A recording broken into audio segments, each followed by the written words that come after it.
Pacing of your video is going to be so much better once you know what a J cut and an L cut is, okay? You can implement them in your videos to make you a lot more professional, okay? And I'm telling you this because I like you, buddy, and you're going to be a great editor. I know you are, okay? So a J cut is when the sound comes in before the audio, okay? If you're familiar with Premiere Pro, you know audio's at the bottom, visuals at the top. So it looks like a J, okay? It's really easy to remember. And this is what it looks like. What you're watching right now is a J cut. Notice how you have another scene, the audio's playing, and then the main scene comes in, okay? Like a J, is a J cut, okay? And an L cut is the exact opposite, okay? So you have the main video, and then the audio carries on, but the video doesn't. So funnily enough, it looks like an L, okay?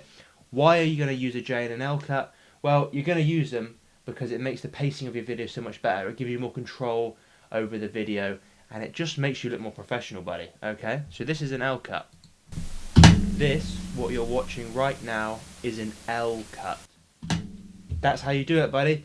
Go on, go become a great editor. Thank you very much for watching. Have a great rest of your day.